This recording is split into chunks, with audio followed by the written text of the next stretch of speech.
এই সেন্সাস হলে কিন্তু আসল চিত্রটা সামনে চলে আসবে যে আমাদের দেশে আমাদের রাজ্যে কি অবস্থা রয়েছে। আমি এবারে দেখুন, সরকার তো চেঞ্জ হয়েছে, আমরা সরকার চেঞ্জের পর সরকারের অ্যাটিটিউড আমরা দেখতে পাচ্ছি। নতুন সরকার তারা বুঝিয়ে দিয়েছে কোথাও এই যে ঘেরাও বিক্ষোভ অন্যায়ভাবে এসব চলবে না, এবং এই যে সিদ্ধান্তগুলো যে মসজিদে মাইক জোরে বাজানো যাবে না, রাস্তায় নামাজ পাঠ করা যাবে না, আমরা দেখলাম এর প্রতিবাদে পার্ক সার্কাসে একটা প্রতিবাদ হলো, পুলিশকে ইট মারা হলো।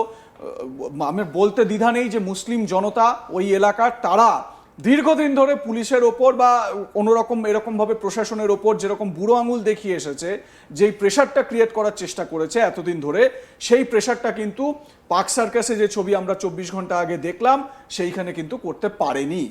পার্ক সার্কাসে পুলিশের ওপর প্রথমে ইট বৃষ্টি হয়েছে, পুলিশের আহত হওয়ার খবরও পাওয়া যাচ্ছে, পাল্টা পুলিশ অ্যাকশন নিয়েছে এবং সেই অ্যাকশনে কিন্তু পিলপিল করে এরা পালাতে বাধ্য হয়েছে।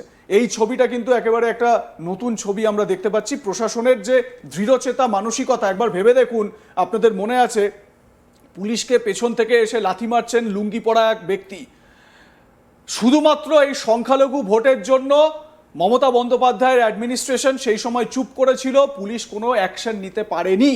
আজকে অ্যাকশন নেওয়া হয়েছে কারণ সরকার চেঞ্জ হয়েছে। রাজ্যের মুখ্যমন্ত্রী শুভেন্দু অধিকারী তিনি স্পষ্ট করেছেন পুলিশের ওপর এই ধরনের কোনো অ্যাকশন মানা হবে না, কোনো রকম বেআইনি কার্যকলাপ মানা হবে না। তিনি সরাসরি একেবারে ওই জায়গায় গিয়ে একেবারে স্পষ্টভাবে এই বার্তা দেওয়ার চেষ্টা করেছেন। একবার সেই বক্তব্যটাও শুনে নেব আমরা। We are not alive. আমি পুলিশ মন্ত্রী, হোম মিনিস্টার হিসেবে লাস্ট ওয়ার্ড বলে গেলাম, একটা পুলিশের গায়ে যদি হাত পড়ে এই সরকার তার আইন প্রয়োগ করে যতদূর যেতে হয় হবে। শুধু অ্যারেস্ট নয়, কনভিকশন করানো পর্যন্ত ক্লোজ মনিটরিং করার দায়িত্ব আমাদের থাকে। আপনাদের শোনালাম এই যে দৃঢ়চেতা মনোভাব, সরকার বা অ্যাডমিনিস্ট্রেশন স্পষ্ট বার্তা দিচ্ছে এই ধরনের কোনো কিছু মানা হবে না। ঠিক এই জায়গা থেকে আমি আপনার কাছে আসবো আর কে স্যার। দেখুন, আমরা সিআই এর ডেটা তো দেখালাম যে সেখানে কি কি লেখা রয়েছে, আরও একটু এখানে কি বলা হচ্ছে সেটাও একটু নজর দিই। দেখুন কি বলছে যে ইন দিস ইয়ার্স, মানে ওই 2009-এর কথাই বলা হচ্ছে, in this years parliamentary elections West Bengal CPIM dominated left front won only 15 out of 42 Lok Sabha seats, a record loss for a coalition that has ruled the state for over 30 years and had exerted tight political control over the state during this time. The Indian National Congress and the AITC and the Socialist Unity Center of India SUCI together captured an unexpected 26 seats, leaving one seat for the Bharatiya Janata Party. According to the Election Commission records, the left won 43% of the total votes, down from 49% in the 2006 state assembly polls. তারপর বলা হচ্ছে Bengal CPIM leaders blame the central party. Most Bengali CPM contacts blame the Central Committee's national policies for the defeat. মানে কেন্দ্রীয় নেতৃত্বকে দোষারোপ করা হচ্ছে, কেন্দ্রীয় নেতৃত্বের যে সমস্ত নীতি ছিল সেইগুলোকে দোষারোপ করা হচ্ছে। আমার কথা হচ্ছে কি ডিটেলে সিআইএ এই রিসার্চটা করেছে। আমার প্রশ্ন হচ্ছে সিআইএর যদি এর ভেতরে কোনো রকম মানে কোনো চাহিদা না থাকতো, সিআইএর কিছু পাওয়ার না থাকতো, তাহলে সিআইএ এত ডিটেলস মানে এরা করতে যাচ্ছে কেন? আমার প্রশ্ন এখানে, সিআইএ কি এখন তো সরকারে তৃণমূল কংগ্রেস নেই, বিরোধী দলে চলে গেছে তৃণমূল কংগ্রেস, সিআইএ কি এখনো এই তৃণমূল কংগ্রেসকে সাপোর্ট দিয়ে চলেছে? দেখুন, সিআইএ তো তৃণমূলকে সাপোর্ট করতে থাকবে, এর মধ্যে কোনো সন্দেহ নেই, বিকজ ওদের কাছে পয়সা অনেক আছে, অনেকগুলো ফাউন্ডেশন আছে। আপনি বাংলাদেশে দেখলেন, আপনি 2024-এ ওখানে যেটা ওখানে গভর্নমেন্টকে কীভাবে, শেখ হাসিনা আজাদকে কীভাবে সরানো হলো, ওদের ইন্টারেস্ট যদি যা না মেলে তাহলে আপনাকে সরিয়ে দেবে। এই যে আজকে যে তৃণমূল সরেছে, এটা তো আমেরিকান ওকে বাঁচাতে পারতো না, বিকজ এখানে মানুষের ক্ষোভ আছে এখানে, রাইট? আমরা প্রত্যেকবার মাইনরিটিকে জিজ্ঞেস করছি, আমার অনেকগুলো মানে সিআইএ হ্যাজ টোটালি ফেলড, মানে তারা যদি কোনো মিস অ্যাডভেঞ্চার করার চেষ্টা করে থাকে তাহলে তারা সিআইএ fail। তো অনেক জায়গায় ফেল হয়েছে, ওরা মানুষকে বুঝতে পারেনি। ওরা তো ইরানকেও বুঝতে পারেনি, ইরানে তো আপনি করেছেন, আবলকে দম আছে মার, আজ পর্যন্ত ওর তো গিয়ে মিউ মিউ করে আসলেন চায়না থেকে ট্রাম্প।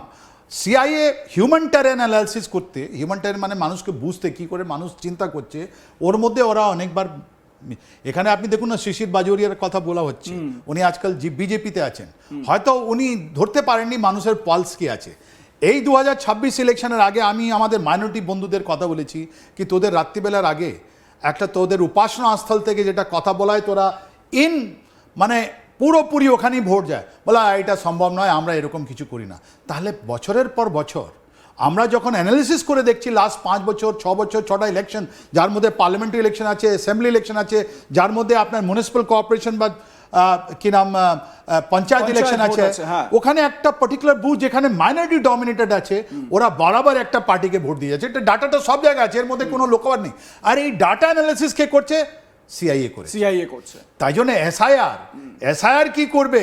এসআইআর মধ্যে কার নাম বাদ যাবে, 90 লাখ কোথায় যাবে, 27 লাখ আমি কোথায় যাবে? এখানে একটা প্রশ্ন আপনার কাছে, সেটা হচ্ছে এই পাক সার্কাসে যে উত্তেজনাটা আমরা দেখলাম, হঠাৎ করে রাস্তায় বেরিয়ে আসলেন মুসলিম জনতা, মারধর মানে পুলিশকে ইট মারা হলো প্রথমে, তারপরে আমরা জুম্মার নামাজের সময় দেখলাম প্রশাসন যে ব্যবস্থা নিয়েছে নামাজ রাস্তায় পড়া যাবে না, সেইটা নিয়ে একটা প্রোটেস্ট দেখানো হলো। কোথাও কি এই ধর্মীয় উত্তেজনা সিআইএ তৈরি করার চেষ্টা করছে আমাদের রাজ্যে? ও তো নিশ্চয়ই করবে, ওটা বিজেপির আগেনস্টে করবে, আমাদের আগেনস্টে। ও তো চায় আমাদের এতে আনরেস্ট হতে, ওরা চায় আমেরিকান সিআইএ তো কোনোদিন আমাদেরকে স্টেবল দেখতে চায় না, আমাদের গ্রোয়িং ইকোনমিক্স দেখতে চায় না। তাহলে ওদের কাছে হাতিয়ার কি কি আছে? এরকম তৃণমূলের মতন লোক, তৃণমূলের মতন পার্টি যাকে ওরা এনকারেজ করবে। কিন্তু এখন তৃণমূলকে মানুষ রিজেক্ট করেছে, মেলডাউন আছে। তৃণমূল এখন মেলডাউন স্টেজে, দিদি যতই বলুন শেষ, ওনার ভাইপো যত বলুন শেষ, এরা আর আসতে পারবে না। কিন্তু সিআইএ তো এদেরকে সাপোর্ট করেছে 2026 পর্যন্ত। কেন করেছে এটা আপনি বুঝতে পেরেছেন? এদেরকে আপনার হিউম্যান টেরেন অ্যানালিসিস করে বুঝিয়ে দেওয়া হয়েছে, এদের ভোট কৌশলীদের বুঝিয়ে দেওয়া হয়েছে কি 28% লোক তোমাকে ভোট করবে। তাই জন্য তো আজকে এদের এমএলএর নাম্বার যেটা আমাদের অ্যাসেম্বলিতে যারা ঢুকেছে, ম্যাক্সিমাম লোক আপনার তৃণমূলে ঢুকেছে। কেন? আরে তোমার দম থাকলে যেটা আপনার মাইনরিটি ডমিনেটেড একটা নন মাইনরিটিকে তুমি ইলেক্ট করে দেখাও। তুমি যদি ন্যাশনাল না, তুমি ওদের ভয় দেখিয়েছো। আজকে আপনি যা বলছেন পাক সার্কাসের, এটা সোশিও রিলিজিয়াস প্রবলেম। নম্বর তো বেড়েছে, এদেরকে ঘ্যাট যেরকম ডেভেলপমেন্ট হওয়া উচিত, যেরকম আমাদের শিল্প হওয়া উচিত, ওরকম তো হয়নি। তাহলে মানুষগুলো তো আনএমপ্লয়েড আছে, ওরা কি করে রাস্তায় আসবে? আপনার যেরকম উপাসনা স্থল, আমাদের যেরকম মেডিকেল কলেজ হয়েছে, ইঞ্জিনিয়ারিং কলেজ হওয়া উচিত, আর মেডিকেল কলেজ হওয়া উচিত, শিক্ষা সংস্থান হওয়া উচিত, শিল্প হওয়া উচিত, হয়নি। মানুষগুলো রাস্তা না গেলে কোথায় যাবে? ওদেরকে তুমি শুধু 10 জন 15 জনকে আপনি চাকরি দিয়ে দিয়েছো যারা তোমাদের সঙ্গে কানেক্টেড ছিলেন, ওদের তো